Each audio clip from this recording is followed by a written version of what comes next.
Good morning, good afternoon, good evening, boys and girls on YouTube.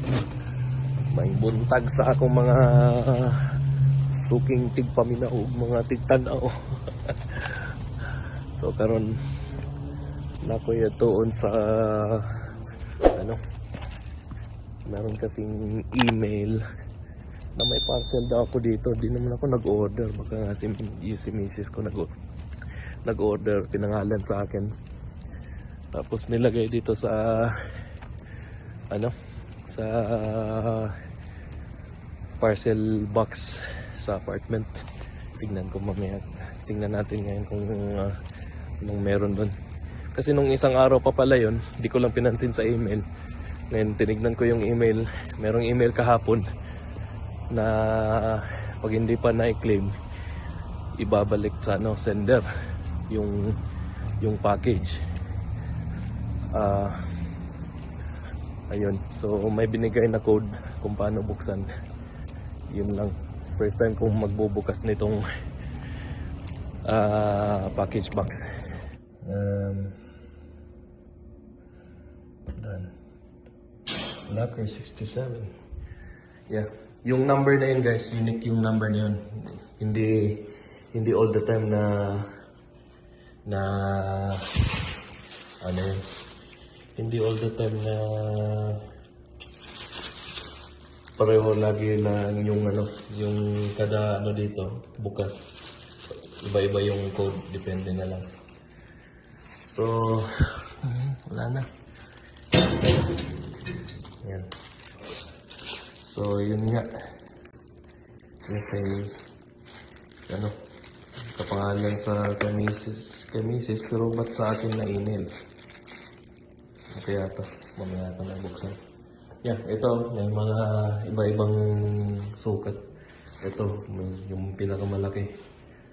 Yeah, yung mga malalaking siguro yung mga kama na tinupi-tupi. Tapos, yeah, ito mga boxes. Tapos yung katulad nitong kaliit, yung mga ganun lang. Right. Mag-gym na lang din ako guys kasi nandito lang naman yung gym. Mukhang walang tao. And 9 pa lang ng umaga ngayon dito. And baka mamaya pagkatapos kung mag-gym siguro mag-go grocery. Ginamit ko lang tong cellphone ko muna kasi yung isang GoPro ko naka-charge. Hindi ko na-charge ng isang araw. Yeah. So mag-gym muna ako dito and then see you maya. Yan guys, walang katao-tao. So, treadmill ulit. Yeah. Yeah, yung office, yung mga tao sa office kakapasok pa lang. Alright, yeah guys, kakatapos ko lang sa gym. Naka-isang oras, kalahati sa treadmill. Yeah, tapos mga kalahating oras din sa weights. And pero mas focus ako kasi dun sa pagka-cardio muna. Bago muna ako magpo-focus talaga na magbibigay ko ng maraming oras sa weights. So anyways, uwi muna ako. Isip-isip muna ko anong pwedeng gawin today. Mataas yung sikat ng araw guys. So, kikita nyo naman. Yeah, isip-isip muna kung anong pwedeng gawin today. Tignan ko muna din yung aking GoPro kung tapos na ma-charge. Ayan, so ngayon nga guys, today is Tuesday, December 16, 2025. Sarap sa pakiramdam guys. Parang ako natanggalan ng 3 kilo dun. Ayan, so pauwi muna ako dito. Baka mamimili ng mga groceries mamaya or kahit magluluto muna. Ay, so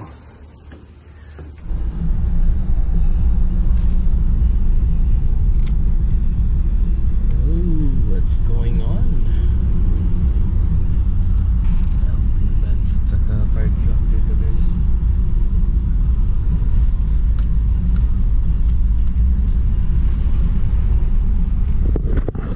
Guys, good afternoon. 2:30 na ng hapon dito ngayon. At ako'y magsusundo na naman ulit sa mga bata. Naalala nyo yung nung last week, nung December, somewhere December 5, December hanggang December 9, yung video ko nga doon sa ano, sa nung una, di ba pinakita ko nag-i-snow, basa, malamig. Ngayon guys, tirik yung araw guys, oh. Ito pala yung talaga yung sinasabi nila dito, yung North Carolina, sa isang araw ma-experience mo yung ano, 4 seasons. Ngayon guys, parang naiinitan ko. Tingnan mo, bukas yung window ko kasi nung pagsakay ko dito kanina napakainit, tapos dito naka-sweater pa ako. Akala ko malamig. Ngayon no, may kalamigan siya pero pwedeng ano, pwedeng mag t-shirt. Parang pakiramdam na kalahating summer, kalahating spring.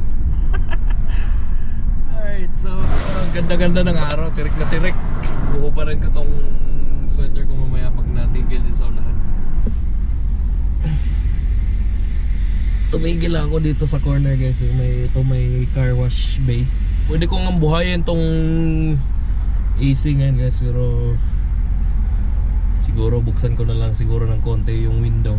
Fresh yung hangin na lalanghapin ko.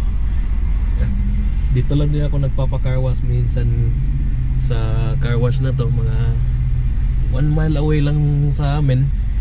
Dito lang. Yeah. Bukod dun sa ano, dun sa apartment. Kasi dun sa apartment pag ayaw ko yung car wash nila dun kasi hose lang yung ginagamit, walang pressure.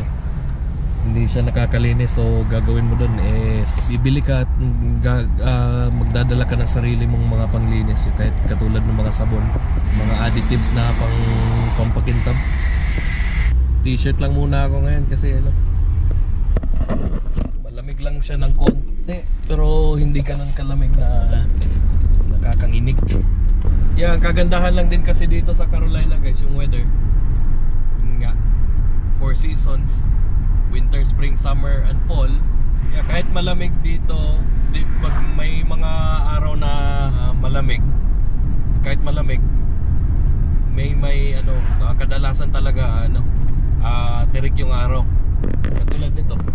Pero ngayon, hindi ganong kalamigan. Pero pag kahit yung malamig na malamig, ganito pa rin tirik yung araw. Hindi katulad nung sa ano, kung saan kami galing dun sa Canada dati. Most of the time gloomy, madilim, yung araw maiksi, alas 4 pa lang dumidilim na, parang gabi na. Dito aling alas 4 parang magano pa lang, yung magsisimula pa lang yung ano, yung magsa-sundown, at makikita mo pa rin yung araw at saka yung sky.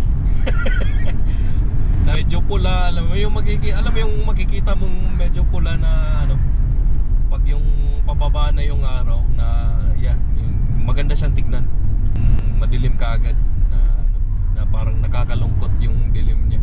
So anyway, as usual, ganitong oras pumupunta ako doon, sinusundo ko yung mga anak ko doon sa kapatid ng sa bahay ng kapatid ko. Walang araw-araw, Monday to Friday, ganito yung ginagawa ko. Hanggang ano na lang sila guys, hanggang December 19, Friday, para sa Christmas break, and babalik sila January 4 na. Medyo mahaba-haba yung bakasyon nila. Tignan na lang natin kung saan tayo mapupunta nito sa Christmas vacation nila. Marami silang mga activities ngayon, medyo busy sila ngayon sa school. Maraming mga activities, katulad ng kahapon, meron silang yung mascot ng The Grinch. Yan, pumapasok sa kanya-kanyang mga classroom, tapos nagkikipag-storytelling. Katulad ng mga activities na yun. Palagay ko hindi na sila masyadong nag-ano ngayon, hindi masyadong seryoso yung klase nila ngayon dahil sa mga Christmas activities nila. Bukas magsusuot yata sila ng something sa ano, yung isusuot nila sa ulo, something for Christmas. Yeah, yung mga babae mag-headband na parang deer. Yo! Summer, it's again. Summer. What have you been doing today? Oh, did you have the orientation?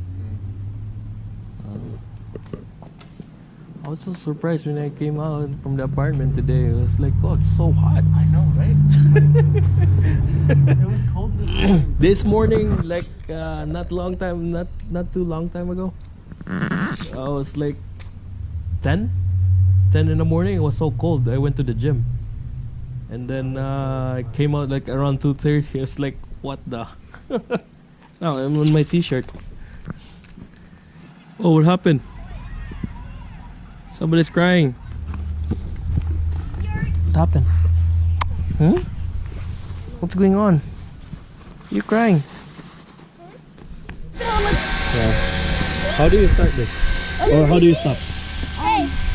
You have to put this upside down and Oh, then same thing as to start? Can you give me a gift as that too? Oh, yeah. Okay. Then start.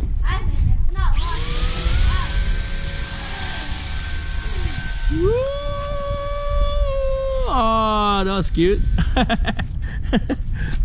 It doesn't go up. Oh, so sometimes it goes up and down, or it just goes up Wait, and what then if it's go like down. that? Up and then down. Wait, what if it's like an airplane over there? He's probably awake. I don't know. Wait, what if One more. what if it's like that airplane? It'll just go down. Oh, where did it go? Ah, it crashed. Beer. You remember Zach? Huh? No. Okay. Uh oh. It's Out of battery. Yeah. still working. The lights work for a little bit, then they die out. Yeah, I think this one's dead too. Really? That Yeah. quick? Wait. Wait. Yeah, they were like, I only charged it like, Oh, not Half a night, not like so- full.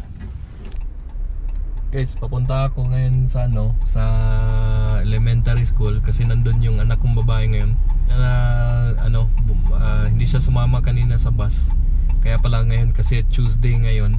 Every Tuesday meron silang practice sa kasi sumali sa stage play yung anak ko. Finding Nemo yung sa mga bata, yung sa Disney. Mag-stage play sila sa March. Doon sa naman sa county na high school building nila. Sa border ng Lexington, North Carolina, between Lexington, North Carolina and Winston-Salem. Pagkalagpas mo itong traffic light, Winston-Salem na. Dito, kung saan ako ngayon, Lexington pa to. Yan. So, papunta ako dun sa elementary school. Yeah, ganito lang dito guys. Parang parang probinsya lang kasi dito. Pero may downtown naman yung Winston-Salem. Yeah, city siya talagang tignan, pero kasi nandito kami sa sa parang south part ng Winston-Salem. Kaya magandang tirahan dito kasi kaya ganito lang.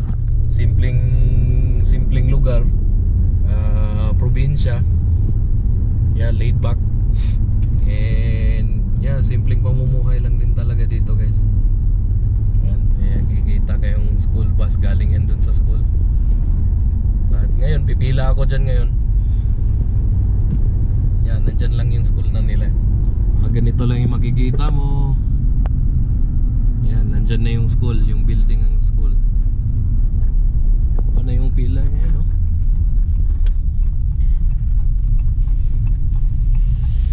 Yan, kung makikita nyo yung mga sasakyan na yan, no? Yan, pumipila lahat yan.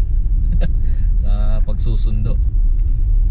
Yan, tapos may teacher na magko-call out sa kanila para lumabas. Ganito kasi talaga dito sa Amerika, guys. Kasi for safety, alam niyo naman kasi nangyayari dito sa uso dito yung shooting. Kung sakali man nang magtatangka, at least yung mga bata bago sila sinusundo, nandun lang sila sa loob. Kagad maglalak yung school kung merong magtatangka. Kaya yung system ng pagsusundo nila dito, merong teacher na magko-call out. Saka meron akong dito. Meron kaming tinatawag na orange orange packet or orange card. Ito. Nandito yung mga pangalan ng mga bata. Kung sino yung susunduin mo. Teacher na nagtatawag ng mga estudyante. Saan ba yung nagtatawag? Kadalasan dito sa labas yung nagtatawag eh. Dala-dala niya yung yung wireless mic. Dito pa tayo.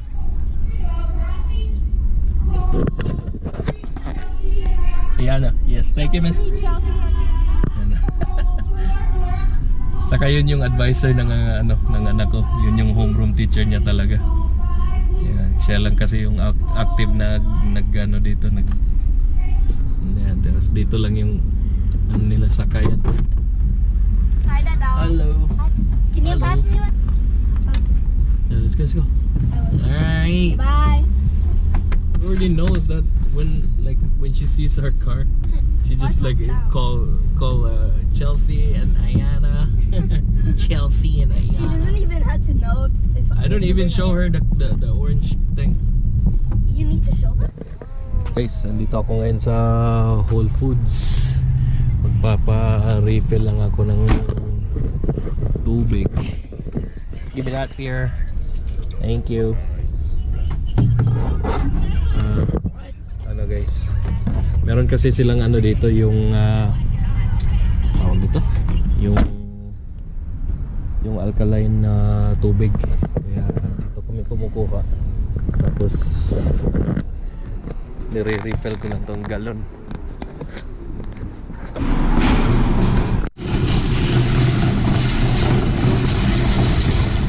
Grocery store, pero yung mga binebenta nila dito is mga kadalasan mga organic, healthy, organic, mga kape. Ayan. Okay. Ayan, may mga tatak organic. Ayan. Ayan, kadalasan dyan mga lahat yan mga organic. Pang nagpa-refill 3 gallons yata yung 3.5 gallons yung pinapa-refill. Mag-ikot-ikot muna ako dito. Yan guys, ang mga ganyan salad snacks, ito mga ganito. Yeah, sabi nila healthy daw yan eh. Yeah, meron ganito yata sa Canada. Ang alam ko yata may isa sa Toronto, dalawa sa Toronto.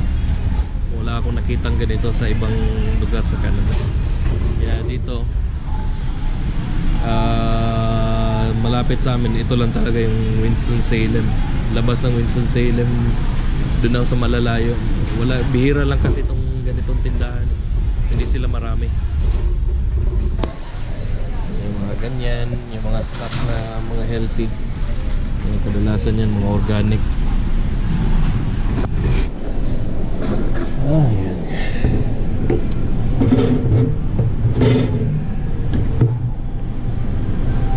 Pwede pala maghugas dito guys. Yung isa kanina, hinugasan niya. Hinugasan ko na rin. Nakakala mo, alkaline panghugas. Yeah, ito lang yung refilling station dito guys. Yeah, itong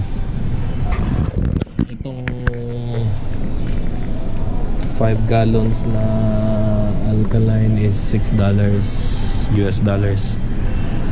Yan. Pupunuin ko yan hanggang dito.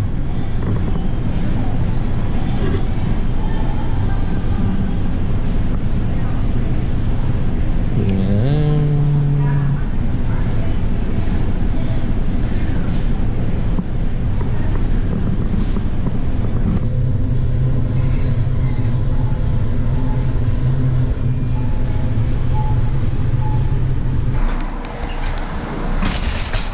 Alright guys, so ito yung sinasabi ko kanina guys. Yeah, pag yung palubog na yung araw, maganda. Maganda yung lubog ng araw niya. Yan, dyan lang lumulubog yung araw. So west yan dyan. Yan. Hindi katulad dun sa ano, sa iba, makulimlim. Dito kahit winter, usually ganito talaga araw dito. Maganda yung ano, maganda yung sikat at saka maganda yung lubog ng araw. Yan. At yung cashier dun sa ano, sa loob, taga Orlando, Florida siya. Yeah. Sabi niya, taga doon ba din daw ko? Sabi ko, yes. Okay, up here, here, here. Get your bag. Florida yung cashier. Tinatanong niya. Ayan, sumagot naman ako na parang doon talaga ako lumaki at saka doon ako pinanganak. 5:04. Lumalamig na dito ngayon guys. So ngayon parang fall na naman ngayon. Kanina nag-summer, spring, tapos fall. Tapos yung winter, paminsan-pinsan pumupunta kasi nag-i-snow ng kukonti. Ayan o.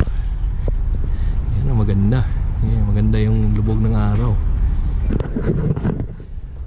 Alright, so hanggang dito na lang and see you in my next videos.